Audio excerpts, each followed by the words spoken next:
I was there to see what's on your wall. It looks like a great wall. 3, 2, 1. Hey, everybody, Pete Caliendo. Hello, my friends on Facebook and also on YouTube and on the podcast Baseball Outside the Box. I'm in my Chicago studio. My name is Pete Caliendo. That is Dave Turgeon in Sarasota, Florida. We're going to tell you about Dave right now. If you're on YouTube, you're going to be able to see Dave. Facebook, only me, but you're going to be able to hear Dave and listen to all the great stuff that we're going to talk about. And we are going to continue our discussion when it comes to the development of the game. Very important. First of all, don't forget, go to our Twitter at Baseball Out. Check out all our social media. Please do us a favor. Spread the show. That just helps it get out. And if you've got any advice about the show to make it better, even advice for me to become better in what I do, please send me an email at petercaliendo@att.net. All right, let's check it out. Dave Turgeon, the manager, AA manager for the Pittsburgh Pirates, formerly the coordinator of instruction, a brilliant individual, writes for USA Baseball. He also is a world baseball person because he played in Taiwan, Mexico. He coached all over the world. He's been in baseball for a long time. Just a brilliant mind, and I want to get this started. Let's welcome our good friend from the Pittsburgh Pirates, Dave Turgeon. Dave, how you doing, buddy? Hey, Pete. How you doing today, man?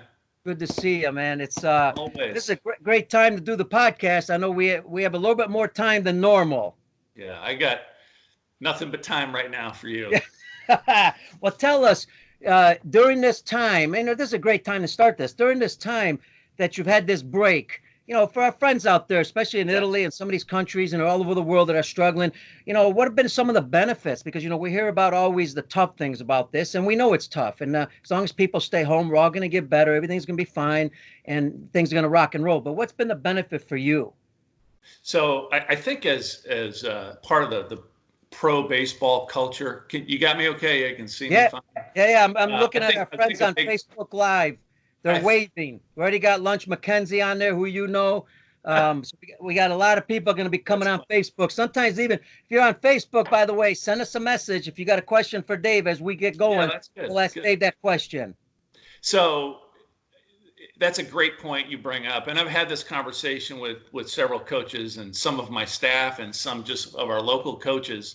For someone like myself, it's been, 35 years of playing and coaching in the pro ranks, and I've never ever been home at this time and if I was coordinating, I'd still be working and obviously spending a lot of time working and but not being home but not present, I guess is a great way to put that. So but right now I think in our industry the culture would be telling you, hey man, you got to be, this is the time you can make improvements. This is the time you can get ahead of the competition. And that's all true. All right. But I just feel like sometimes guys are reluctant to say, this has really been great for me and my family. And I speak personally that I've spent a ton of great quality time with my our youngest daughter, Francesca, who's here, and she's got school put on pause right now.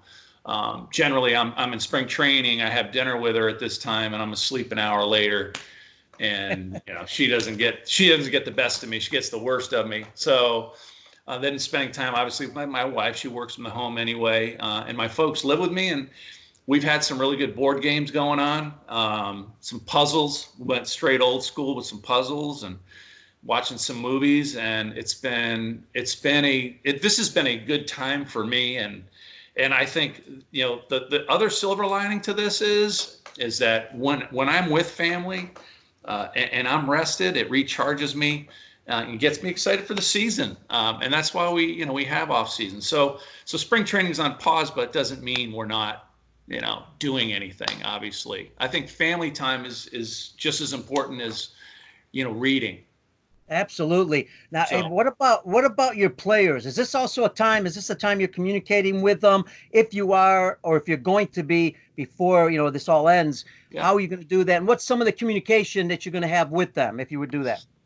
So a lot of just like guys are touching base with me. I'm reaching out to certain guys, some guys from my projected roster, just checking in. Hey, seeing how's it going? How's the workouts going? What are you up to?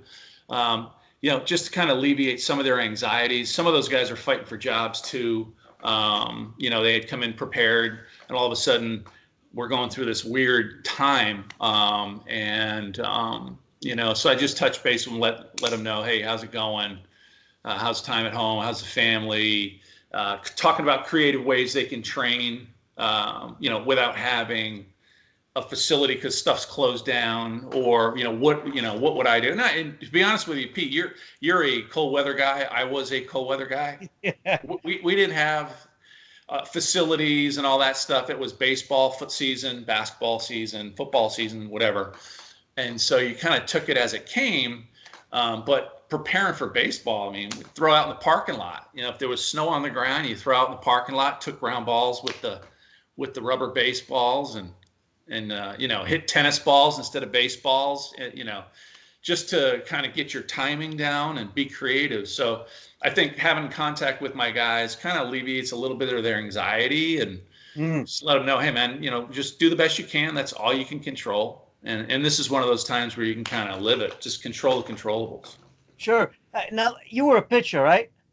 I was a position player for five, got to AA, and I couldn't hit. And then I got to AAA as a pitcher. I wasn't good enough there either, but I played for a while. And you did. So I got an interesting perspective. Yeah, you've got all that plus the international. Well, one of the focuses what I really want to just discuss right now for a second is a lot of your pitchers, you got to be a little cautious here because you don't know when you're going to start. Right. Are they ready? Right. Because they can't just jump in 2 weeks of spring training. Even if you do 2 weeks, it's not going to be enough if they haven't done anything at home. So what's some of the areas there that you're concerned about that they need to work? I think from a reliever's perspective in pro ball, that's kind of an easy fix for them to stay on a schedule. Even if they didn't have a catcher, they can go out, they can do all their throwing, they can throw into a net on their own, like a soft toss net. So that to me is something that's very, very easily taken care of. I think the challenge is starters, right? And so when you get back, when we revamp this thing and ramp up the season again, the spring training probably going to be abbreviated, and how they're going to work, because the starters have to get ramped up. It's all about the starters, right? So I think one of the ways around having a 6-7 week spring training is expand the rosters, and allow for X amount of pitchers to kind of make up the innings until the pitcher, and then after a certain date, you can shrink the roster size again. So, I mean, there's a couple solutions there, but I think, like I said, I don't think it's a problem. I think, and then offensively, it's tough. These guys are going to have to come in and get their timing down. Sure. But, guys come in ready now, but the timing generally is the one thing that they don't have when they show up for camp. And I think that'll happen. Fine. That'll be fine. I mean, they'll get their spring training ABs, and then we'll probably go out. But yeah, and so relievers and starters are two different things. So a lot of these guys obviously have a lot of history with the Pirates. You guys have done this before. They're kind of have good habits. They know what their routine, what to get into. Right. Now, once you guys get to spring training, and I know the Pirates obviously are outside the box thinkers. We're going to get into that. I mean, really innovative stuff, which is fantastic. Yeah. That actually works. But what are I'm curious, what are some of the things when you guys get into spring training, you have your planning.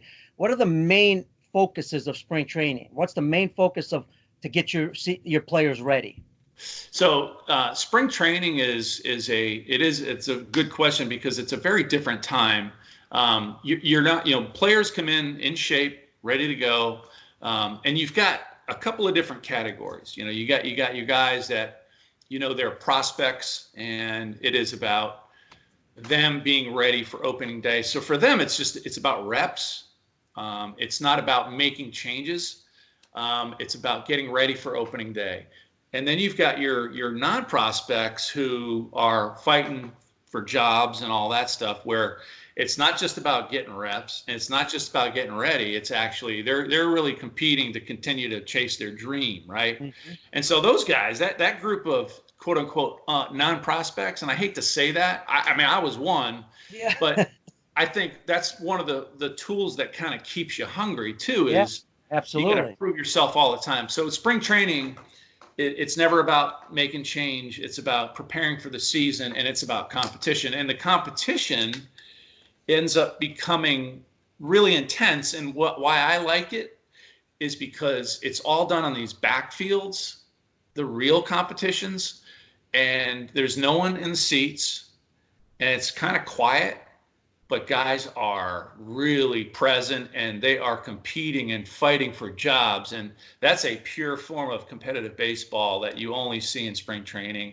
And I mean, there's no box scores in the newspaper, all that stuff. It's just pure. And then it becomes conversation amongst staff and evaluating guys and getting to know your roster. So, but yeah, spring training is a very different time.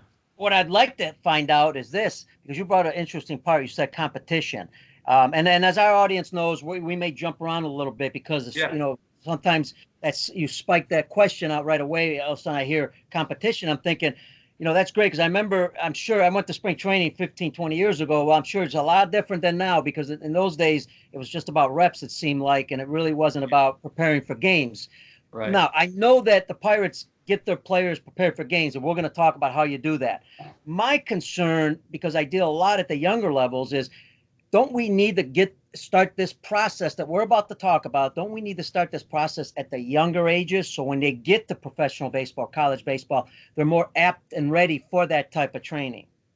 Yeah, I think absolute. First of all, short answer, absolutely. To your question, and skill development, skill acquisition at the younger levels, as opposed to just playing games all the time, I think is more critical for sure, right? And the skill of catching a ball, throwing a ball, hitting a ball, and all that kind of thing. And then as we acquire those skills, the ability to make decisions while performing those skills, which is the game, and competing with that skill set to try to beat another team. So I think at the lower levels, skill acquisition is very important, but it's the how are you doing it? Okay. So, there comes a time with the most base of player that we have to graduate from a tee and get the ball moving.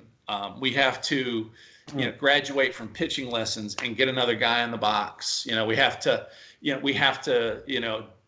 advance this thing as it goes on, because what I have found where kids that are highly skilled, like highly skilled ball to bat skill, highly skilled catch ball skill, highly skilled throwing a strike, but where we fill in the blanks is the ability to think between pitches and what are you thinking, during the 15 seconds and making good decisions, making good swing decisions, making good pitch selection on the mound. Where am I going with this ball if it gets hit to my right, left, or at me? Speed of the ball, speed of the runner. So there's the chess piece. So at some point, you teach them the checkers, and then you advance to play chess. And I think how you train matters. And if you just playing checkers all the time, and at 7 o'clock you got to play the real game of chess, you're like, what the hell is this? Right. So, and you want your players to feel like they've been there before and they feel comfortable in that competitive environment and they can do it quickly. Love it. Now, I got to understand this also, because it can't be easy for young coaches to determine when you're going to go. And I know they call it block training to random training, right. And that's what you're talking about. Right.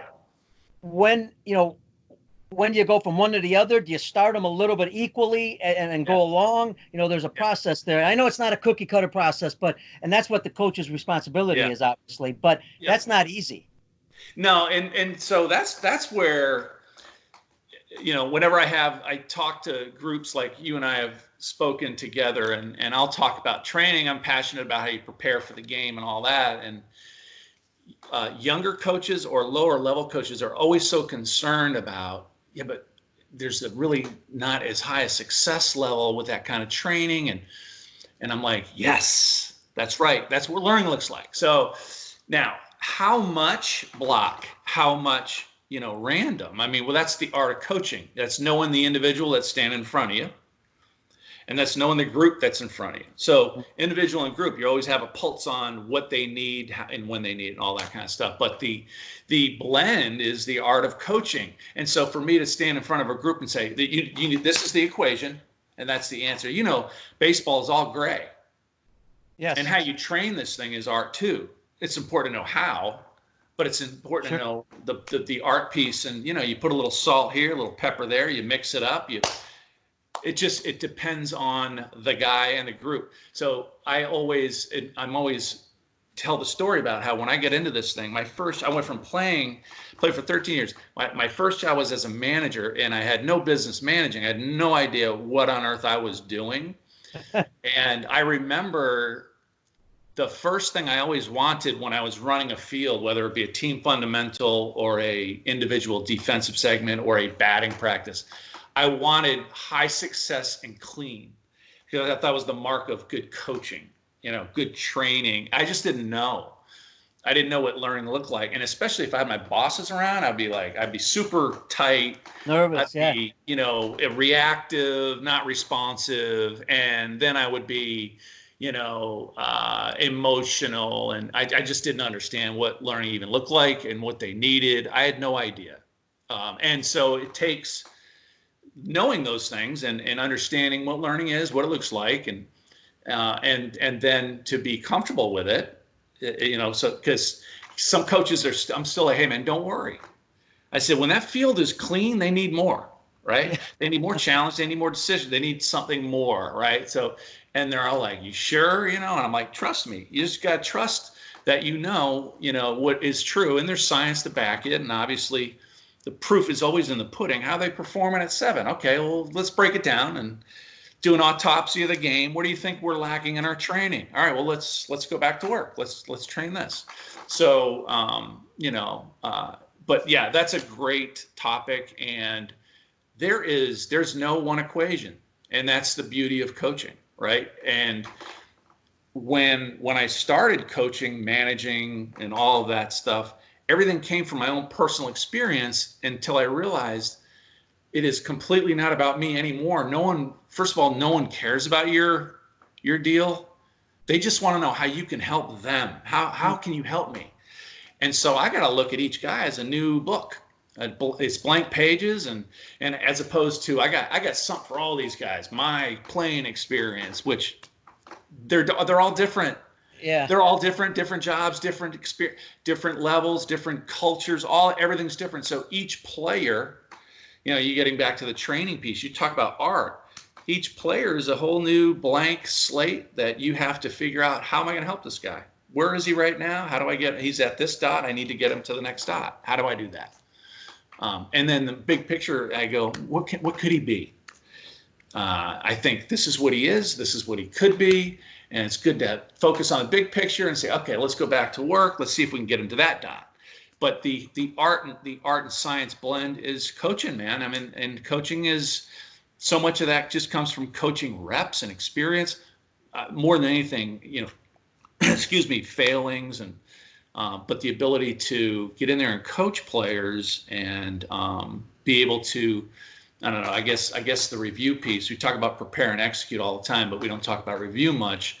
The more we coach and then review what we're doing, to be able to get back and prepare and execute again is a huge deal. And but the long answer to a very very complex question for me is the whole training thing and how much block and how much ran. So, and I said earlier, I was like, the quicker I can get a guy off a tee to get that ball moving, and I mean that figuratively and literally, like just we want to do that. And I think there's this guy Seth or Regan. I wrote about him in one of my articles, but I love the analogy of train. If you're going to train in the zoo and hope to perform in the jungle, good luck. And it's really hard. Yeah, that's the difference between a tiger in a zoo and a tiger out in real life. It's really. What's interesting, I guess, about coaching. I know mine's been about. I'm going on. I don't want to give out my age, but about 37 years now, and it's a lot more fun, in my opinion, now to coach. because there are all these variables. Before it was all lined up for us. 1, 2, 3. Here's what we do. Right. Do it this way. Now it's not like that. But now the question I have, and you mentioned it, failure is a huge part of our game. It's big in the game itself. Yeah. But also now, if we're going to start to fail more in practice, there's got to be a mental aspect of this to prepare them for that. Right. Because otherwise that could be, tough on them. Yeah. And I always say this to coaches too. I said, excuse me, if they're not having to deal with their emotions during their training ever, and the only time they ever have to deal with frustration is during the game, and that makes it even harder. That's tough. And so it's important that as you're walking them through the training, and I don't mean literally walking them through, but walking alongside them in their training, where it might get frustrated. Well, that's where you can break things down and go, what do you think? Take me through that. Essentially is what you got to do at 7 o'clock anyway, because when stuff happens during the game, you got to think about, okay, what just happened? All right, what am I going to learn from that? And I got to next play. It's got to be so what next play, so what next pitch. If we're training that way and we're always asking that question, hey, what do you think? Do it all over again. What do you think? Nah, I wouldn't have tagged on that ball. Or I would have gone to first on that ball. I didn't know the speed of the runner. Or, I'm swinging a break ball early in the count there and I shouldn't have. It should be later in the perfect. So by constantly dissecting and asking questions, immediately it's taking away their focus, which is on frustration and failure, and going, what just happened? So what? Next pitch, I got to go. And so we're constantly trying to do that, show that, and train that way, and making them do the heavy lifting with their thinking. Keep thinking. We get paid to think. I always say it. And Bobby Scales, our field coordinator, he has a great saying. The guys that can think, they can perform an athletic skill, and they can think well, they stick around, they play, and they can compete. And we get, eventually you're getting paid to think. And the guys that don't like to think all the time, it's too hard for them. They just fail out. They fail out at some point, and they're just like, it's just too much. And so my thinking is, okay, so if we need to make more decisions, then we need to practice them. Yeah, and as you're asking more questions, that makes them think more. All the time. Absolutely. And remove lecture, make them do the heavy lifting, and asking the right question. The whole question thing brings about this concept of collaboration. Talk about collaboration, right? We want this generation. They want collaboration. Well, with that, if you're never actually giving them all the answers, then they're actually creating some ownership by that style of coaching too. And and one of the things that I love to do is when we do our fundamental, whatever it is, if we're doing bump plays, cuts at relays, is having the players explain to the group, what are we doing? What are we looking for? What's shortstop's responsibility? Blah, blah, blah. So they're doing this stuff. They're not just sitting there mindlessly receiving information, which they're really not listening to in the first place. But the question is a huge weapon as a teacher. You are giving them, you're making them think, you're making them figure it out, and then you're allowing them to own their stuff. Folks, if you're on Facebook Live, we have Dave Turgeon, AA manager with the Pittsburgh Pirates, former coordinator of instruction with the Pirates. Also want to thank Dave, since we're on Facebook Live, for being an ISG baseball instructor. He has gone all over the world for us, and he also recommends some outstanding coaches, because he knows a lot of these guys out there. Hey, since we're talking, here's what's interesting. Since we're talking about practice, especially the practice aspect of it, let's get into a little bit about some of the things that you do with the professional players, whether it be offense, defense, both, in getting them prepared for what we're discussing here, where they're going to fail, to make decisions. Some things that coaches can actually use as we get into spring training at the younger levels too. Yeah, that's a loaded question. That's like a lot. That's tremendous. We're open. That could be like everything. Okay, so for me, when you look at the different areas, I like to break it down into the skill aspect of it, and then blend it into the decision-making aspect of it. I am not a fan of swing practice, but I am a fan of hitting practice and making decisions on pitches, because and this is not I'm not bashing technology. I'm not bashing any type of coaching. What I'm saying is that analytics and the swing and all that stuff, awesome. Those are small tools to help a player and develop him. Mm-hmm. The bottom line is that a hitter's as good as the pitch he swings at and his decisions, right? So how are we training that? And I get it. You got to have a segment. Hey, we're working on this swing. He's got a collapse in the back, but at some point he's got to take his imperfect swing, and he just needs to make good decisions and be on time in the box, because swing practice versus hitting practice is a totally different ball game. Taking ground balls endlessly and saying, okay, I'm throwing across the diamond. Here we go, here we go, here we go. I know this is coming to me, and there's no clock on it. There's no pressure. I don't need to know the speed of the ball or the speed of the runner. I start leading with my head. I'm not really thinking about anything. So swing, throw, catch, those are skills, right? But we've got to train them within the context of what we're going to face, and that ain't what we're facing. Now I will say there's value to some block stuff, right? Like, okay, let me give you an example. Where I find value is that I'm working with the infielders today, so you're going to work on throwing the ball across the diamond, getting one, then we're going to turn double plays, and then we'll do some drop ball where I flip a ball up and we try to do something. So okay, that's block. They know it's coming. So how can I create some skill acquisition within that context? It's not hard. Mm-hmm. So variability, meaning every ball is not going to be to my left, to my right, or right at me. So they have to at least see, read, react, Mm-hmm. right? Even though they know it's coming. And then I can add speed of the ball, speed of the runner with a clock. And then I can add a consequence, add pressure that we have. We play under pressure at 7 o'clock, meaning if you throw this ball away, it's 5 push-ups. Mm-hmm. So that's block training with a twist, right? So you don't have to be so like, okay, 5 at me, 5 to my left, 5 to my right. It needs to be a progression. Well, I wish the game was that simple, and I wish the game was that neat. It just isn't. And I wish skill acquisition would be that neat. It's not.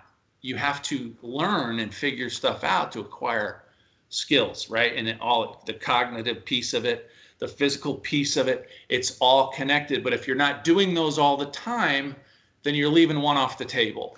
So anyway, so let me ask you, just for a second. So the offensive piece, if we're not training decision making, what's my role? Get a pitch to do it with and make a good decision. Let me ask you a question, Pete. You've been in this game a long time.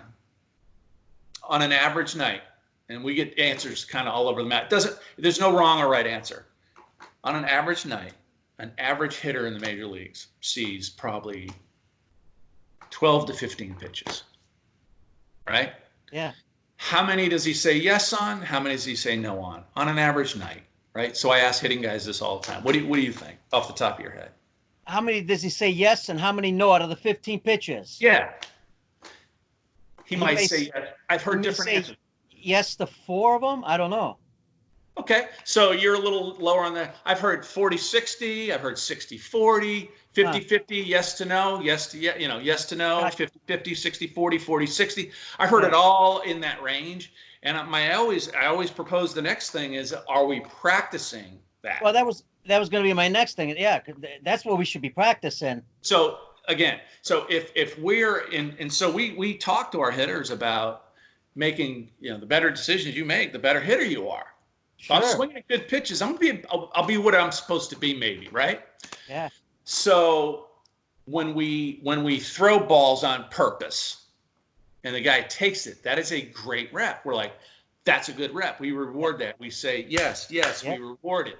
It's a positive emotional response to a good decision. So that's more work. That's being more purposeful, throwing the BP, right? Mm-hmm. And so then you mix in, well, God, I wish it was as simple as just seeing heaters all day, but it's not. It's really, the game is, can I hit off the fastball and hit the hanger Because if you can't hit a fastball, they'll weed you out. You're not going to play in the big league. You'll get abused, and it's 95 to 100, and it's located. So you have got to be able to zone up and make good decisions and hit a fastball. And then you have to have the ability to hit off of the fastball. Look for the heater, hit the hanger. So you train that. How do you train that? That's also part of the decision making, as opposed to, man, his BP has been amazing. He just hasn't been able to carry it over. Well, what's he carrying over? I was really good at BP too. I'm not gonna lie. I was a line drive machine. I'm the same. But when the 7 o'clock came around, I was allergic to a slider. I didn't know what it looked like. I was like, man, this is not for me.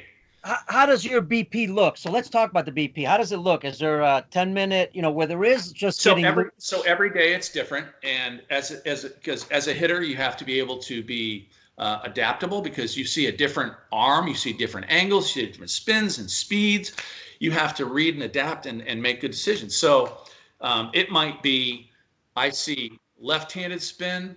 It might be right-handed spin with left-handed fastballs. I want my players to see all of the things every day. Now, as we get closer to game planning at like AA, AAA, and the big leagues, well, then we have a lot of data. And this is where technology is great, is that what does this guy have? He's got four-seam ride. It's 94 to 96. He's got a 12-6 spin. So we work with him. So we can set up machines to that. We can set up close screen to that and replicate that. We can watch video. We can recreate the spin carry, the spin.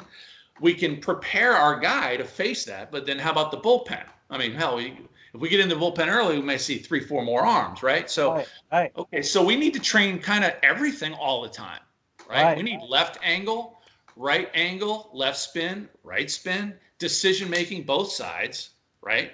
And how you do that is important. Having a left-handed BP pitcher, you're like, man, that's a great value. Well, most of our staffs don't have that. So we set up the left angle and throw right-handed. At least they're seeing angle and playing from the left side. Absolutely. Simple, right? Yeah. Low-hanging fruit. Adjust the angle. Okay? Yeah. Adjust distance. Add, subtract off of your BP. Throw your BP out of a leg lift like they see in a game.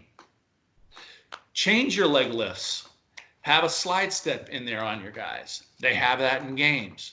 So that to me is trying to mirror and prepare them to decision-making and variables they're going to face in the game. That's easy. It doesn't require, I don't have to get certified and, go to a course to do those things. Sure. I'm just thinking, how am I going to prepare my guys? What are they going to see? And the constant question for me is always, I don't throw hard enough and I can't spin. And you get all the things in the pushback and all that stuff. It's really not hard to be purposeful with your training. It's not that hard. It just requires some preparation and some fresh ideas. And I've heard you say, in all honesty, every BP should be different. Right. And I've heard you say, even in the off season, take a look at everything you're doing and then figure out how can I do it better. Yeah. But that's what, again, that's work. Yeah. That's preparation. Preparation, prepare, execute, really, we talk about with the Pirates all the time. That's what we do in our day, right? So you prepare the players, you go out, you play the game, you dissect it after the game. The review piece is every bit as important. It feeds the next piece, right? So it's all important. One's not more important than the other, and it's all based off of we want these guys to perform better. But if we're not doing our beginning and end piece as teachers, then we're probably not helping them perform as good as they could. Sure. But the training aspects of hitting, one is I think so. Jerry Weinstein, obviously great baseball guy. Yes.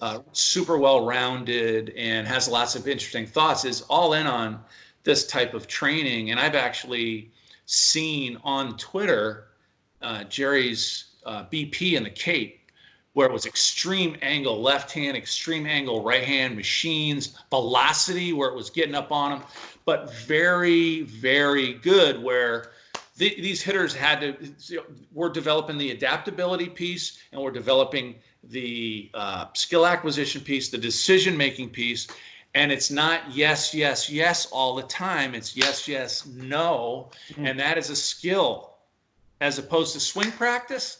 It's like, man, why is that guy just chasing so early in the count? Well, he never practices laying off a pitch that's not in his zone, because it's four-seam cookies in his happy zone for 3 rounds every day. Sure. And that just doesn't get it done. Dave, something that, in the last year I've really focused on a lot, and I've tried doing as much research as possible. And a great question comes up here from Sam Keller Jr. And we've had a lot of people on your Say Hello sheets. I used to be with the ABCA, great friend who was in Russia. But Sam Keller Jr. says, what about training the eyes to read and react to BP using multimedia, using different tools will help players read the actual pitch better? And basically, I've always thought, because I look on Twitter all the time, I know it's an unknown still, but you don't see a lot of people talking about the visual aspect of it. How much do you guys use that with the Pirates? So true vision training, right? There's no science yet that's a great question, because we've tried some different things, and we've done, this thing where you have to track a ball and determine the spin of it, right? And so, which that does train that, right? But a complete transfer is see spin and do the physical act of barreling a ball. And if there is no true, I don't know if I barrel the ball or not, then there's no complete transfer to a skill. They say training vision. Yeah, so you train focus. You train the ability to zero in on a hand better, I guess. The actual transfer of skill and skill acquisition from using these, what was the word he used in the question? The social media stuff? He used multimedia. Multimedia stuff. And we've done all that stuff, and we don't know yet. There's just not enough data out there. We're saying there isn't. The best thing out there right now is Dan. He used to be the GM of the Rockies. On MLB Network. His son came up with a tremendous machine where you're facing a guy, a virtual helmet on. Yeah, matter of fact, you're facing the pitcher. I tried it a week ago. It's a different machine, but you put the helmet on, you're in a major league stadium. Right. I was actually hitting against, one of the major league pitchers. And so you have an element in your hand, correct? Yes. And then so you do this thing and you see the spin and the arm angle and stuff. Yep. I heard the ball too. So you're training. You're training decision making. You're watching the spin. We have one in Pittsburgh, and so I asked Rick Eckstein. I said, "Hey, how's that going? With the guys like it?" And he's like, what they'll do is they use it they'll go in there and watch arm angle. And then they'll get off, and then they'll go to the cage, and then they'll replicate the work off of either an arm or a machine. Mm-hmm. Because the disconnect is actually you don't know. You don't know if you're on time to barrel Randy Johnson's heater right there. You don't know. But you are training the zoning, right? Mm-hmm. So there's always a disconnect with that. Sure. But that's the closest thing to anything that I've seen to call it true transfer. Right. Where I'm acquiring skills because I'm facing Randy Johnson before I'm seeing Randy Johnson would have to be seeing Randy Johnson. That's a good point. What I like about it, I guess, and like you said, we don't have enough research, but at least even with our younger kids, if we're doing certain things in practice, whether it's trying to call a pitch where it's at or whether it's color balls, at least we're getting them to focus on certain areas. Let's go back to the colored baseballs. Now you're talking about true vision training with a bat. Yeah. Right. Then you're doing cognition of you're making decisions. Then you switch colors. You say, okay, red swing, green take. Yes. Next day it's green take, red swing, or just switching. You're switching color codes around all the time. So it's unbelievable mental training and decision making based off that is, to me, that's vision training, because you're still having to make a good decision on a ball in the zone, obviously, because you're hitting. Yeah. And so you can, and that's just with a heater. Yeah.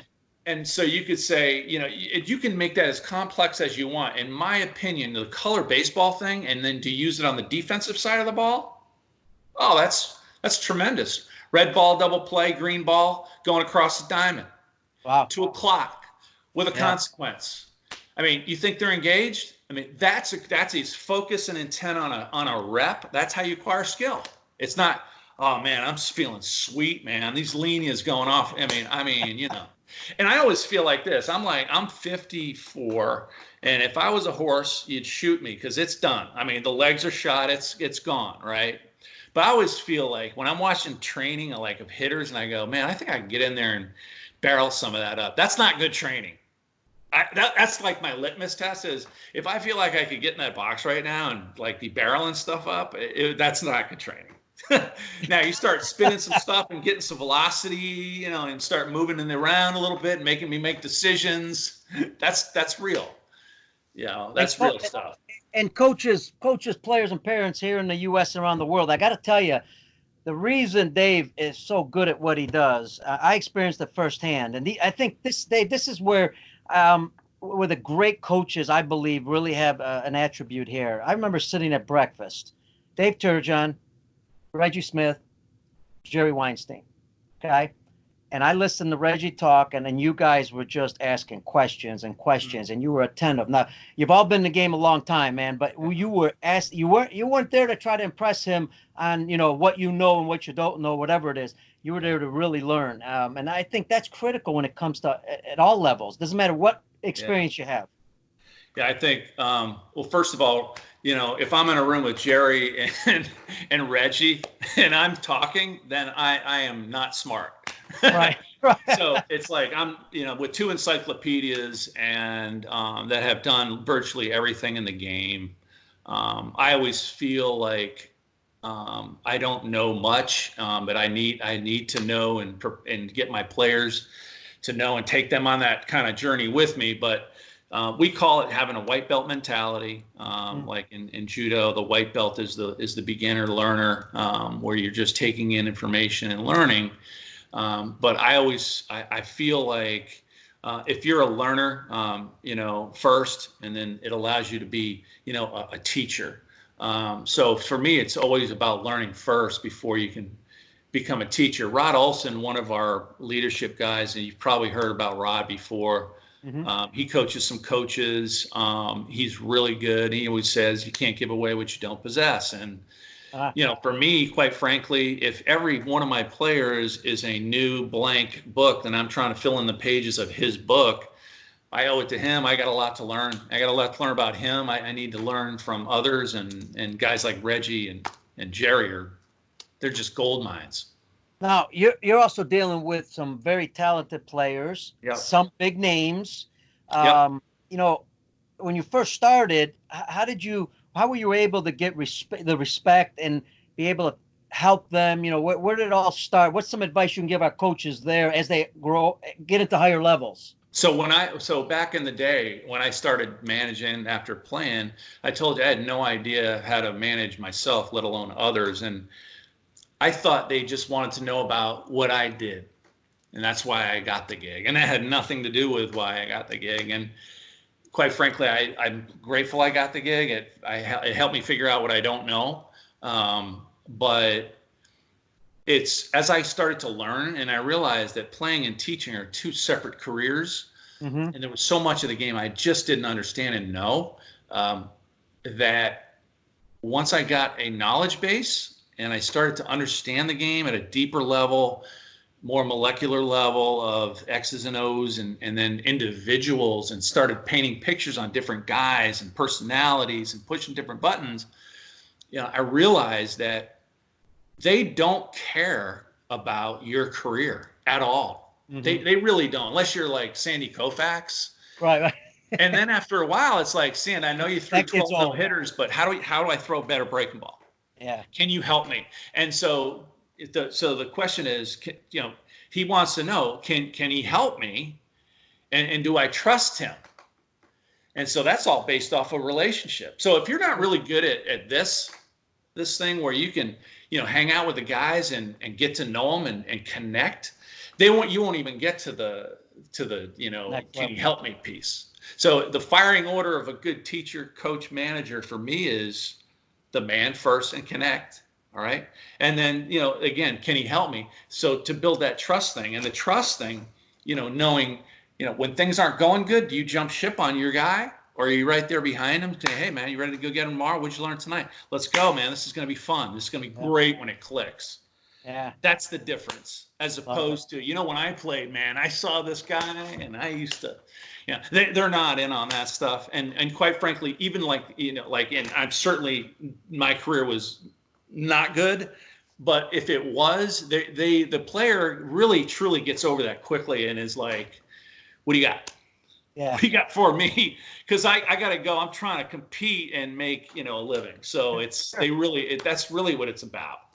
The highest level. I was in Arizona managing this fall. And managing Arizona fall, it was a great experience because I had 5 different orgs in one clubhouse. Mm. And so it really became critical. I had 5 of my own guys from the Pirate org. I knew them, but then I had to get to know a whole staff from those different orgs, and then a whole room full of players. Well, we spent the 5 days of mini camp meeting one-on-one, getting to know what's your hobby, what do you like, what's your, all this, what do you want to get, and made it completely about them, and made this whole connection piece of, hey, so we want to help you get something accomplished in the next 6 weeks. What is it that you want? We're here to help you. And the second piece is we wanted to make it a fun environment where guys wanted to come to the clubhouse and they really cared about each other. So it was, we're about helping them, and then we wanted the room to have fun and care about each other. And that was our 6-week goal. And really, if you think about it, it was like speed dating, where I really wanted to know and get what they wanted to get accomplished and what made them click immediately so we could facilitate it. Mm-hmm. How is that different than a full season? It's really not. It's just, you got more time to kind of paint the picture on the man, and we'll go through life with them and, go through some ups and downs because it's a long season. But really, that's really, that's my, culture soup moment. Sure. And if I'm talking about culture and teaching and all of those things, they don't care about, they just want to, can you help me? Can I trust you? Makes sense. I'm going to jump to your coaches in a second, but I do want to bring this up because I've mentioned on the show many times, talk about old school and new school. And I know you've said it. There's some things that you've taught before that work really well now, and there's some that you've changed. Yeah. Great. Now, here's my thing. It's interesting. I think it's very interesting because if we talk about old school, when I played, they told you what to do, you did it. You didn't ask many questions. Now it's changing. Now the coach is asking more questions involving the players and all that. Then we're going block training to random training. We're mixing it up, right? We didn't do that back then. I always say, because I know you had a Japanese coach as a pitcher. And I've been to Japan like 25 times, and I love, it's my favorite place. I think they're brilliant at what they do. Yeah. But at the same time, I always say, don't listen to my podcast, because if they start learning this, if you think they're good now, tell me if I'm wrong. If you think they're good now, they start adapting some of this stuff, look out. Yeah, because they train like they get after it. And they're tough on the kids. They're tough on the kids. Oh yeah, there's it's repetition. Yeah. It's everything that you're talking about not doing in some ways. So for me, what would make them even more dangerous, and because they're good. Yeah. They're good because they train really hard and focused, right? Yeah. Yes. So, but if you took their repetition and said the quote, I heard this from Randy Sullivan at the one of the pitching guys, who's Ron Wolforth's. Yeah, at the ranch, the Texas and Florida baseball ranch. Those guys are phenomenal, and then it was Martijn Nijhoff, who's works for us. But they always talk about repetition without repetition, and if we can just put that bulletin up across the coach's office, like all the young coaches of the world, repetition without repetition. I think that's a great guideline. Just that. And I took that. I took it to heart. I won't forget it. It's an oversimplification, but it is real. And you talk about jungle zoo. Repetition without repetition is really the key to training. Yeah, what's Routine unfortunate. routine is the enemy of learning. Yes, and what unfortunately, look, I'm not going to tell the Japanese what to do, but the reason they have a difficult time making that change is why we had it in baseball. Is baseball's been so traditional, and when you talk about tradition is big time in Japan. Changes come very slow, and I'll give you a quick example. I want to give our audience an example of this, and I'm not making fun of the Japanese. I just because I love what they do. But 5 years ago, we talked about pitch counts, and the Japanese were concerned about pitch counts at the Right. at the high school level. And I Right. had Japanese pitchers at the high school level that threw 400 or 500 pitches in a weekend easily, with no problem. Yeah. Speed up 5 years later, I'm in the Tokyo Dome with one of the executives of the Japanese high school baseball. Mm-hmm. 5 years prior to that, he had said they're doing research, they're going to make changes. So now that 5 years later, I asked him, what are the changes? Now, I already knew what the changes were because I had read them. The changes were they went from unlimited pitching in high school, you could pitch as many pitches as you like, to 500 pitches a week. I almost fell off my chair. Now, think about it. I mean, that's progress in Japan, because it does take time. And again, I'm not demeaning it. It's just a different culture. It's just what it is what it is. But I just think eventually when they come around to some of this stuff, man, look out. Yeah. The whole pitch count debate is, that's a whole nother topic. Yes, so it's the whole show. Yeah, I mean, so and that comes down to training, because you can look at a lot of guys through the years in Major League Baseball that you used to throw between 250 and 300 a year. Sure. For year after year after year, and some of them even played winter ball and make some extra money and pitch more. So it's like I mean, obviously, if you train to run marathons all the time, it's amazing. The guys can run 20 marathons a year if they train to do that. So the training matters. I think the difference, there's a lot of different things going on in baseball right now, and guys have never thrown harder. And I think they've done some studies too on the high velocities. I think lowers the mileage on the vehicle. I think that it's like, I got this car and it's going to run for a while. All right, and there's only so many Nolan Ryans. Yeah. How many? So usually it's the higher the velocity, less mileage for the car. Those are the studies that's kind of coming out there. And then it becomes, well, how's he training it? How's he ramp up? What's he do after? There's a lot of different variables that come to it. And I don't want to get into all of that because that's kind of a hot topic, but it does become, how you train, and, overtraining obviously leads to injury, and, sure, but it's definitely not on the side of, hey, it's 40 pitches a week. Yeah. And that's it. And it's got to be only 3 ups, or right. Yeah, that's not the answer either. It's somewhere in between. And so I go back. Yeah, go ahead. I was going to say, because guys are throwing, faster. Yeah. Obviously, we've got to be concerned in, can the body handle it? And if it can't, what are we going to do to strengthen the body to be able to handle that? And they're trying to figure that stuff out. It seems like, it seems like they've never thrown harder, and they've never had shorter careers. It just seems that thing. So I think there's a correlation there with the velocity and the body not being able to, handle that for long periods of time. And, but, again, I mean, I do know that it's not always less is more on the mound. Sometimes I think sometimes if we pitched more, I think we'd be better off, not 500 a week, right? But not 40 a week, I just think. And then in within that, you got, a guy like, there's different body types that can handle different volumes. I mean, you got some guys that have better soft tissue. They can recover better.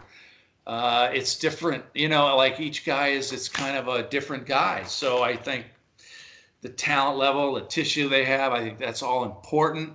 That's a Rubik's Cube that no one has figured out. I think the end answer is it's not a matter of if, it's when. And we want to prolong that, injury as long as possible, because there's only so many miles on a car. Sure.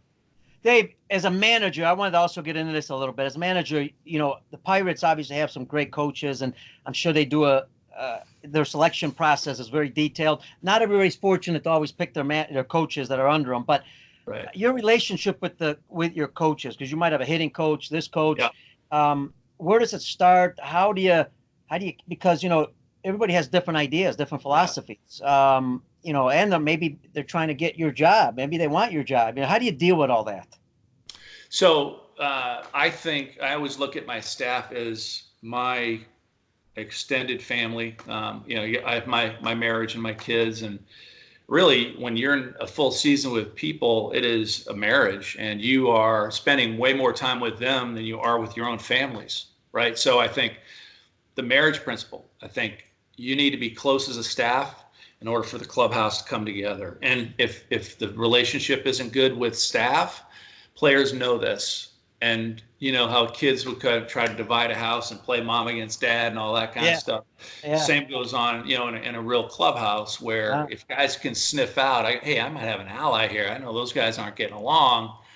It's important to be a united front. So I spend the bulk of my time creating that and developing my relationships with my coaches. And so the first thing I ask my coaches at the beginning will be, how can I help? What do you need?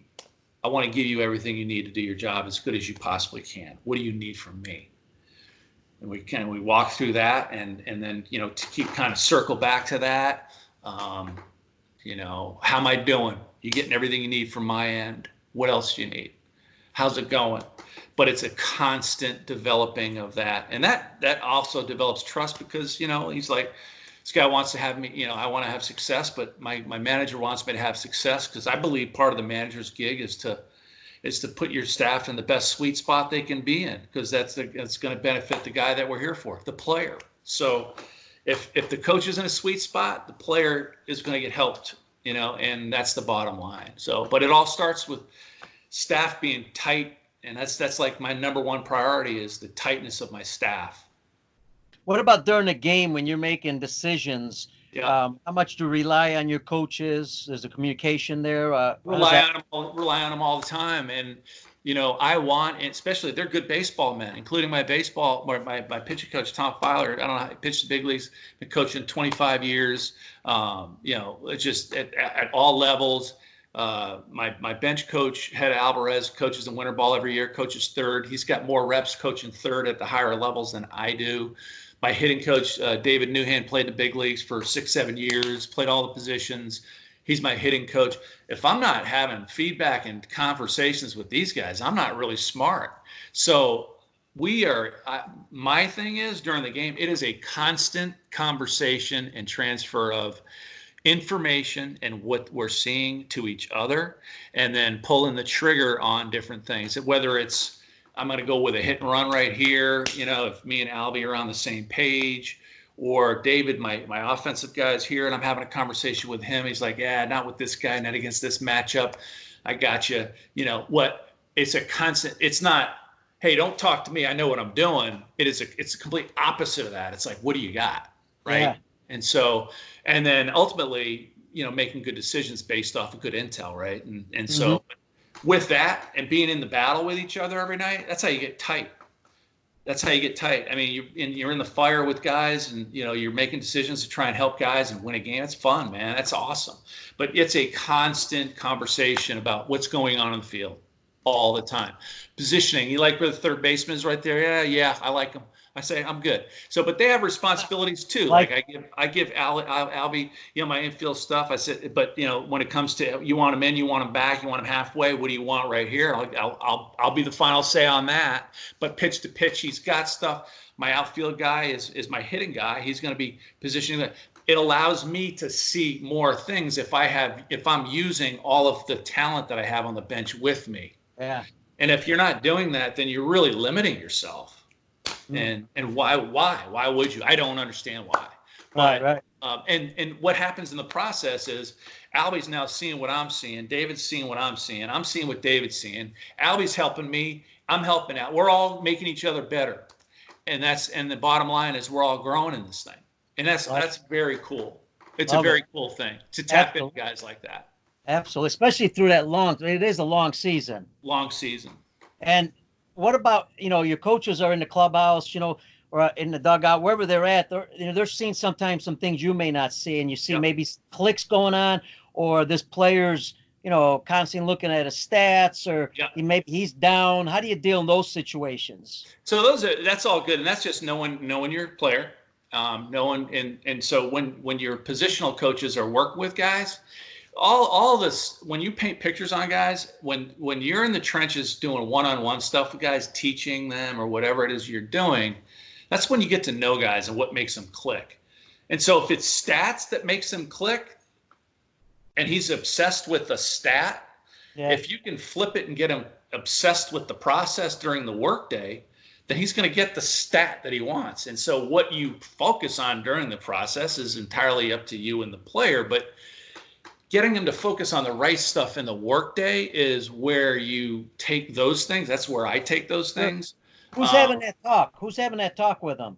So it's either going to be, the hitting guy one-on-one, and then we'll have that conversation. We'll be like, hey, Jones is obsessed with getting the ball in the air right now, man. He's obsessed with getting the ball in the air right now, and he's won for his last 22 because he's coming off everything. He's where do you want to go with that? And so we'll do a collaboration, and we'll talk about it. We'll game plan on it.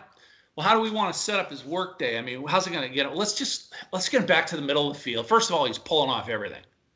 Let's get him back in the middle of the field. Let's keep him something simple to chew on during his approach stinks right now because he's worried about lifting the ball. Sure. Well, God, I got to get a good pitch to hit and make a good decision on it. My focus isn't on that. It's on lifting. So how do I do that? Well, we got to adjust the train. We got to get him back to the right approach. But that's all a collaboration, and it's getting the player to focus. You ever watch The Dog Whisperer? Oh, sure. Yeah. So that's one of my favorite coaching shows. And so when I can't sleep, if you watch over and over, if you watch the show over and over again, it shows you the trends, right? And so it's funny. Some dogs. So the owner, one of the things that Cesar Millan says is, he says, how can I help you? And the person will describe the problems with the dog. And ultimately, it always comes down to the end of the show. It's the owner that's jacking up the dog. Yeah. And I'm telling you, good coaching, okay, it's like a Ferrari. Yes. Okay, if the kid's driving on his own and he's got a Ferrari, he's all over the place. Yeah. Okay, he's going all over. We got a coach driving that car, okay, and he's doing a good job with it. He's not over managing the thing. He's going to be good, right? So, but when I watch this show, it's a great tie back. And one of the things is that you want to be a good, you want players to perform, you got to be a good coach. And what's good coaching look like?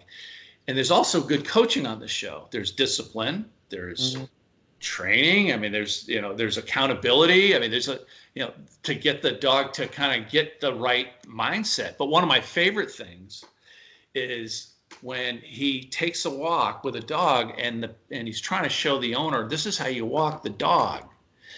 And he's trying to get the dog to walk without freaking out. And he sees the dog on the other side. So the dog's got focusing issues. Well, what kid I coach that doesn't have focus issues? I don't know. Every one of them. I've got that issue. If you can get him to think on the right thing, that's good coaching, right? Sure. So all of a sudden, dog sees a thing, and Milan goes, he does like this back kick with his left foot, and he kicks the dog in the left butt. The dog like refocuses, and he's like, I don't know what just happened, but I'm focused and I'm present again. Okay, let's go. Let's keep walking. Good coaching. Sure. Kids get off track. They get excited. They get focused on the wrong stuff. I got to get a good pitch to hit. I got to work downhill and down. I got to work ahead in the count. I got to be ready for the next ball. It's simple, and it comes down to being present, and that's what good coaching is. Can I make my players present for 140 pitches or 170 pitches or whatever it is? All of those things. Can I make them be present for that? Dog Whisperer's tremendous coaching show. Love it. It's funny you say that because, it's as soon as you mentioned dog, I remember being in my yard. I videotaped this, showed it to coaches, and I had my dog in the yard, and I put a ball on the ground. And I was about to kick the ball. I have a video of it. And as I'm about to kick the ball, the dog's not waiting for me to kick the ball. The dog has already registered my angle, where I'm going to hit it. He's already anticipating where to go. Yes. So I'm saying use that as an example with your players when they're on defense. That's how a great they should example. Yeah. So that dog is ready for that rep. There is nothing in his world other than he's reading your foot into that ball, and he is going to get that ball. That's how I want my players. Isn't that how you want your players? Absolutely. What do you like? When you're on defense, what do you tell your players? Where are they looking at home plate? What are they looking for at home plate? How are they going to get a jump on the ball earlier? So we always talk. I think I put this number out there before. Average major league games about 2:55, 2 hours 50, 2 hours 50. Just talk about this. Yeah. So I guess there's like 13 minutes of action. All the rest of that time is in between time, dugout time, and all that stuff. What are we doing between pitches, right? What are we thinking about? Yeah. So the key is that it can't be hard focus all the time where you're like, it's exhausting. Being present for every pitch is exhausting. To show up every pitch, and the good ones show up a high percentage of the pitches, they can really focus. And so that is another tool, and that's what the random training develops. Mm-hmm. Because how about those reps when you don't get a ball hit to you? Were you ready? Yeah. Were you present? And so training that way is important. So, but with infield play and outfield play, it's a constant. In the middle of the infield is different. It's got to be constant. I'm shifting a step. And it's got to be all in unison because the shortstop is the general. Now, with today's shifts, we train differently now. We train differently. We train different angles and throws. Third baseman are making shortstop throws. The shortstop's making throws he's never made before from second. We train this now, and we do that in our individual work, and then we play our jungle work. So, but with the between pitch stuff, it's communication stuff. And I tell our players, look, these shifts are great. Look. We're going to get you in front of more balls this way, we hope. But here's the thing about stats, Pete, and you know this. You're a baseball guy. Stats are ancient history.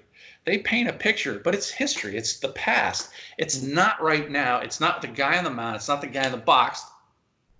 And it's not the sun. I mean, there's a lot of variables that these stats don't give. And I trust my players. I trust my infielders. If they want to move and trust what they're seeing, I want them to be baseball players because that's what baseball players do. They solve problems. And, you move around. You get the I trust you. You're there. You see what the pitcher's got tonight. His fastball isn't there. They're pulling his fastball tonight. It's not 97. It's 91 right now. So let's adjust off of the shift. Ancient history versus present real-time stuff. And that's where you train guys to be thinking and problem solving and communicating all the time. So that's more coaching, though. You're watching. You just watch. You just watch them. Are they communicating? Are they talking? And they'll tell you, especially if they got good morning, good afternoon, good night at bat, and it was a third out, and they struck out with the bases loaded, and they dragged their butt back out, and took them 2 minutes to get to and they didn't take any throws between innings. That's the guy I'm watching to see if he's going to be present. Can he separate the offense and the defense, be present between pitches, and continue to? So those are the things you watch, and those are the things that I watch, and we try to develop the communication piece. That's being present. Accountability of the guy who's doing the stuff on the field and holding players accountable to being present is good coaching. And what that looks like is different for you than it is for me. And that brings up a point of at the younger levels, the earlier players can start making some decisions on their own, as you're just talking about on defense. Yeah. You see at the younger levels, coaches want to tell them, hey, move here, do this guy move there. They're going crazy trying to tell them what to do all the time. Right. Not only that, but now we're talking about pitch counts too. I know there's a point where, not pitch counts, pitch selection, or what pitch you're going to throw in a certain count. Right. I know that players have to learn how to do that, but there's a point where they also have the responsibility to make that decision. Absolutely. The whole thing of let's go back to what I was just talking about, guys being baseball players, right? So pitching, and so as infielders, we know we're watching who's up and what's going on the mound. We're watching the situation. We know we're communicating. As a pitcher and a catcher, the catcher and the pitcher need to be reading swings. Know the hitter, read swings. Mm-hmm. What's next? So what? Next pitch. Got to think next pitch, next sequence, get him out. How am I getting him out? So if they're constantly looking to get the sign, and so it's like the GPS, like you're driving, I don't pay attention to where I'm going. I'm just listening to the GPS. Like I'm not really improving my sense of direction at all, but I can. So take next. Okay, take next. I can execute that, right? So like I don't want my players being like GPS. Like if you're a GPS coach, then you're not really creating problem solvers and baseball players. Baseball players can think. Sure. They make adjustments. Okay, you know what? The catcher's game plan, and he throws down the sign, and the pitcher's like, you know what? I don't like that idea right now, but he's prepared. I'm so good with that. And it gets whacked, I'm good with it. They know better. First of all, you can read swings better. And I remember coaching in college, and I called some pitches sometimes, and I remember going, hey, where are those pitches where you don't know? Like you're not in the box. You don't have that angle. The catcher and the pitcher do. Yeah. And so the more they do that, the more you trust. And then you go, so you prepare together, but then ultimately I believe they have to be able to do that thing in the moment on the field. That's the thing. That's the game. And that's where practice becomes so important, because you can allow them to make their decisions. I've even heard this, and I've tried it a couple times. I said during practices, remember we're talking about younger kids too. During practices, why not let players, in Japan, players coach the bases, even in a big national championship. The players coach the bases, so they're learning. I love it. Players are giving signs. How better can you learn than by actually giving the sign? Right now, you actually know how to give the sign and can read the sign better. What about a hitter giving a sign to the coach, maybe in practice, where I want to lay a bunt down at this time, just to get them to think. Yeah, so one of the things that I've done with players, you have them pick teams. You do an offensive competition. You got a captain on your manager, and they're putting signs onto their team, right? And so you take the guy who maybe isn't really good at getting signs. He's putting signs on. That was me. So then he gets better because he's giving them and all that. So I get this number written down, 70, 20, 10. So John Blanchard, he's a leadership consultant for us.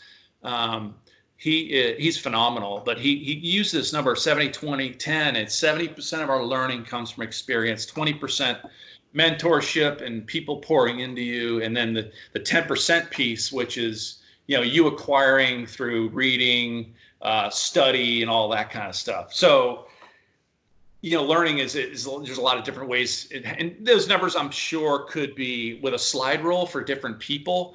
But I know me personally, there's nothing like going through something and then having something stick and learn, through that. And then that's where the reading and then trying to go out and apply stuff that you've read or studied. That's the real learning to me. That is, that doesn't really work for me, but this other thing might. And so it's an interesting process. All right. I know Dave Turgeon is definitely in this mindset, because you said before truth over tradition. You guys use that term. Yeah. You just said a few things here, 70, 20, 10.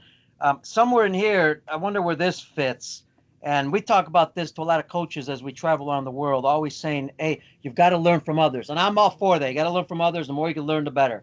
But also, you've got to be creative on your own. And I know Dave Turgeon is extremely creative. So I want to get into a little bit, just a few things some of the things that you created on your own that you didn't necessarily learn from anybody else, but you learned it just from trial and error and just thinking. I think so. It's first of all, like when people say, oh man, you're creative, what do you think? What do you got on that? Sometimes I think that's like, they think that being creative is this God-given thing. Like that right. It's nothing. I don't have that. That is the furthest thing from the truth. It's like, so being creative for me, how I define that is thinking about something really hard, looking at something going, all right, what are we doing? How can I make it better? Yeah. And then or something this simple. So is what we're doing preparing them for the game? What's the disconnect between this and this? Okay, so it takes thought, and it takes spitballing, and it takes drawing stuff. For me, I have to physically draw stuff out. Like I've revamped our ground ball routine because of our shifts, right? So like it wasn't making sense in my head. I'm like, this is not right. And so I went back to and then I could see it. Okay, I got it. Let's try this. And it worked. And then we tweaked. So creative is work.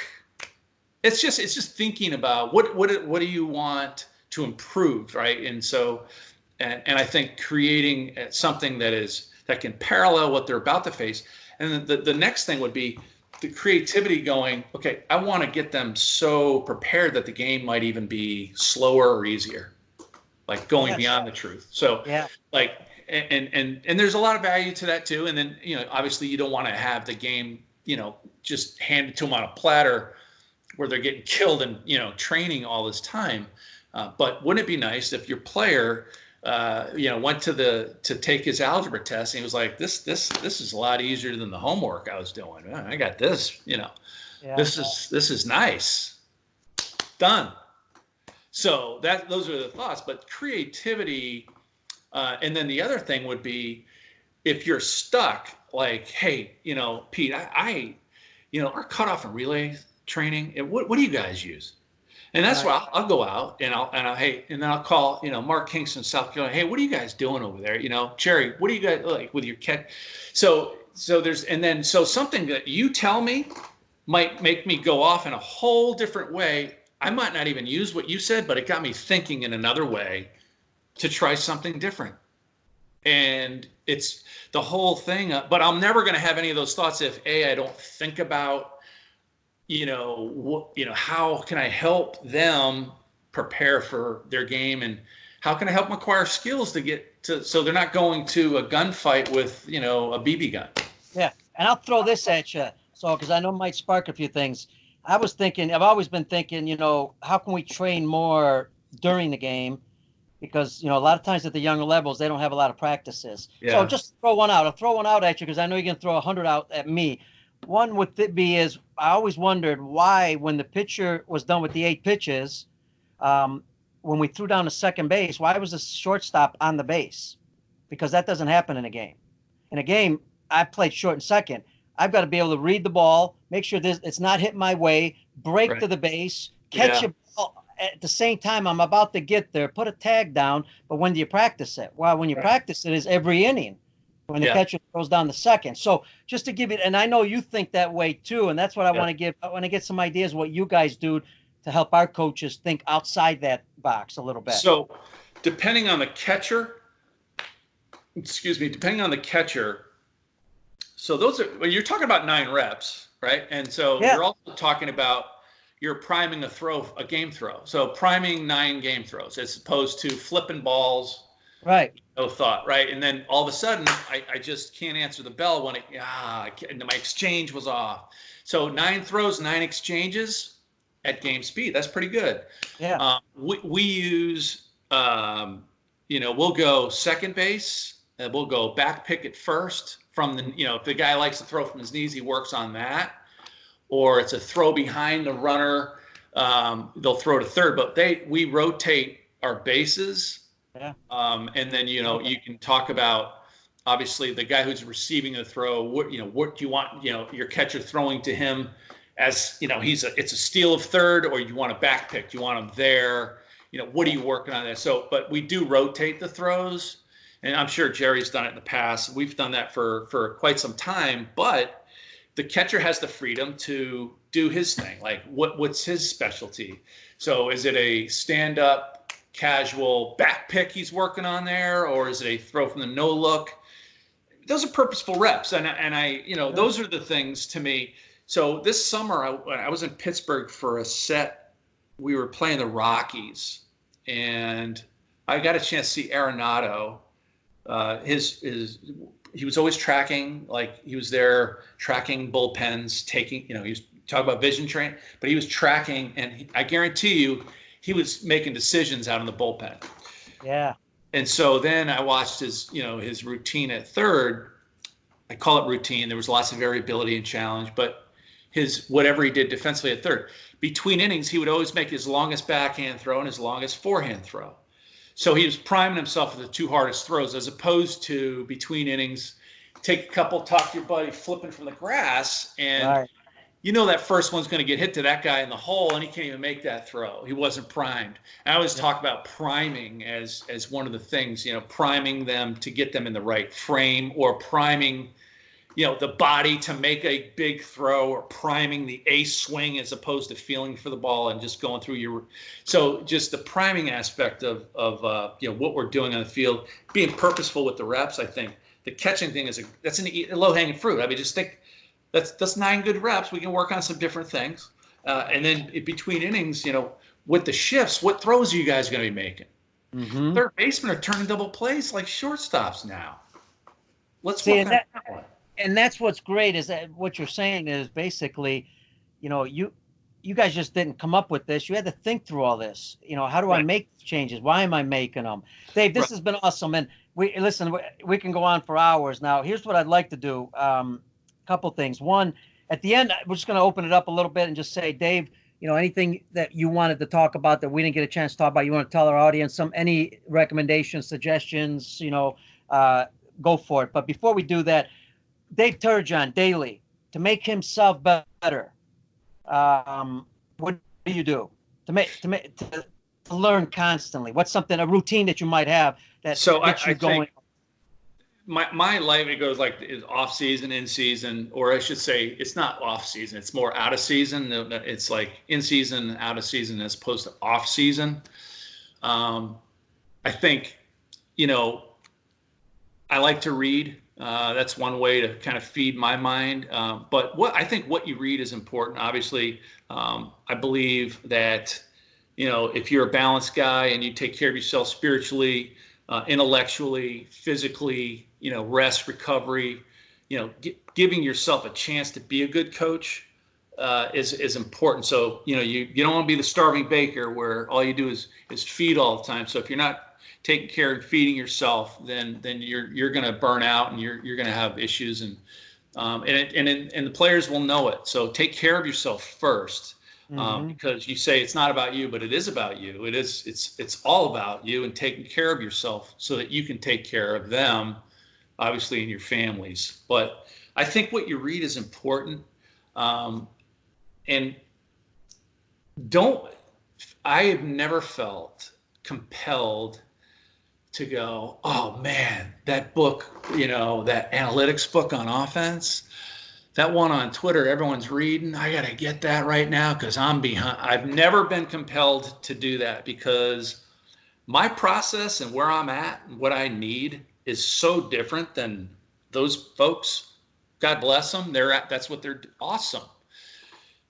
I've also found that reading non-baseball books and feeding my mind that way has created more thoughts that have transferred into either a leadership culture or training than any baseball book. Not to say I haven't read some baseball books. Sure, there's some good ones out there, but it might be some history stuff. But it's never been, for me in my learning, it's never been one of those things where, man, I really feel like I gotta get every baseball book out there, man. I gotta get Bill James's Bible on analytics. So and just to know, it's important to know what all that is, but good coaching and good connecting trumps all. And that is the firing order, and that will never change. This athlete, they make you better. They ask more questions. I think this generation's created more good coaching than my generation of players. We just did it. So that I'm grateful for that. But I also know that if they don't trust me and they don't think I can help them, it doesn't really matter what books you're reading, right? So I think the firing order things, and when you're growing your mind to help them grow, I've never felt compelled to do baseball books. I put a list of books here. If I had a young coaching group in front of me, I put a list of books here to read. And the first one I have is Inside Out Coaching by Joe Ermine. And I don't know if you've read that, but it's a heavy read. It's a book Like you probably need a helmet, a chin strap when you read it, but it's like short doses, and because it's very self-reflective and figuring out why you're even coaching, and it's like having that narrative and figuring out why you're even in this thing. Yeah. I just find the stronger that is, and having a understanding of yourself, I think, in self-awareness is really going to help make you a better teacher. But that one sticks out for me. I put Man's Search for Meaning by Viktor Frankl is another book. Culture. If you're not creating the right culture, I have a couple talent code. Talent code Talent code is talent code's a great. It's called Culture Code. It's Coyle's latest. It's called Culture Code. Yeah. Culture code. It's a study of different cultures, and I think we never really hit culture, but I think it's important. Like just in people, I think they think that's not based. Like it's not has everything to do with your baseball team. Sure. Okay, culture has everything to do with X's and O's and hitting and pitch.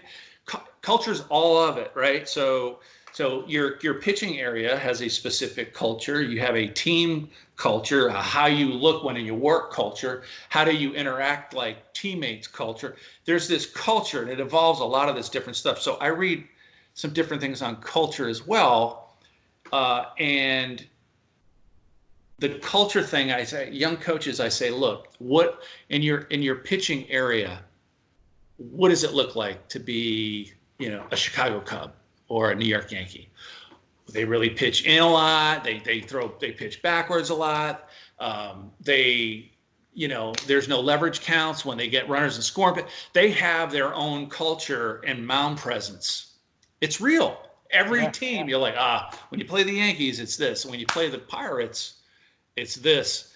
And then when you play the A's, they don't give an inch in the batter's box. They don't swing at balls. I mean, so there are different cultures for different teams, and it's important to understand your own culture. And then what do you want to be? So what do you want your thing to be, right? What do you want that to look like? What's it look like on the field? What does your team look like? And what's it feel like to play your team? Like Pete Caliendo, when we go play his team, man, it's like at the end of the game, you're exhausted. And even if you win, it feels like you just went through 15 rounds because his guys don't give an inch on the mound, on the plate. They run the bases aggressively. They're stealing, they're bunting. You got to defend. They don't beat themselves. It's really hard to pay Caliendo's team. That's your culture. What's it like to play your team? And so what do you want it to be like? Do you want it to be, if that's what you want it to be like, okay, then how do we do that? All right, so look, if we train doing front flips all day, that ain't going to create that culture. I know that. And so I'm not killing front flips, but no. I'm just saying is that the culture piece really is kind of something you should think about all the time. And that's about being intentional with your behaviors, your actions, your words, your messaging. That's all. The intentionality, we didn't hit on that, is how you create that team culture thing. It's all about intentionality. So since you're on there real quick, during the season, your culture could start getting outside the box a little bit. You need to keep it in the right direction. So in terms of culture, you're talking about just the team culture. I mean, can you start? So it could be, I liked this fall in Arizona, I had 5 different clubs there, and I was like, what can we do to kind of bring ourselves together once a week? So I'd show like a 1-minute inspiration clip. It had a really powerful, strong message that we as a staff felt was appropriate for them based off that week. Mm-hmm. And then the messaging, and so then our messaging follow-up would match. But that's intentionality of creating a thought towards whatever it is that we want to accomplish, right? So that's one example. Mm-hmm. Kaizen Player of the Week every week, a guy that showed up for work and showed up for more pitches than anyone on the team. We had a T-shirt, boom, respect the rep T-shirt for that guy. You'd have thought they won the ring of the World Series. The guys were clapping for one. That was once a week. So we created a culture of learning in 6 weeks, of showing up, being present, camaraderie. Guys were caring. They got to know each other. They cared for one another. They were generally happy when someone won Kaizen Player of the Week. It was a T-shirt. But those are all intentional, important things to do to create that kind of environment. Great stuff. You got to feed that culture. You got to constantly feed it, don't you? It's absolutely, yeah. You've read the same books and you've been through the same stuff. I tell you that it's just like watering plants, brother. Yeah, daily. I mean, and Yeah. again, that's why I guess well, to sum it all up, that's why coaching is a lot of fun. People need Yep. to get into it because, Yep. especially nowadays, like we said, it's a lot more fun coaching now than it was when I No was doubt. playing. No question. Yeah, it's a little bit different. Yeah, a It's a little lot bit different. different. Dave, this has been awesome, man. Thank you. You've It's gone been beyond great. you've gone beyond your time. Want to thank you so Thank you. much. Wish you the best of luck. With your family. Hopefully, you get the spring training pretty quick here, and we'll hopefully have another show too. I appreciate it. Thanks, Pete. All right, folks. That is Dave Turgeon with the Pittsburgh Pirates. I'm Pete Caliendo. I am your host of Baseball Outside the Box. Our next show tomorrow, live on Facebook, 11 o'clock, Steve Foster, pitching coach with the Colorado Rockies. I want to thank the lineup group, our producer, Brian Kroc. He is the producer of the lineup media group, which is our host for Baseball Outside the Box. Thanks for being here. Thanks to all our listeners. Don't forget, join us tomorrow. Check out the podcast. Check us out on YouTube. Love you all. Have a great day today. Stay safe. Wash your hands. Follow the rules. God bless you. And we'll see you on the next show.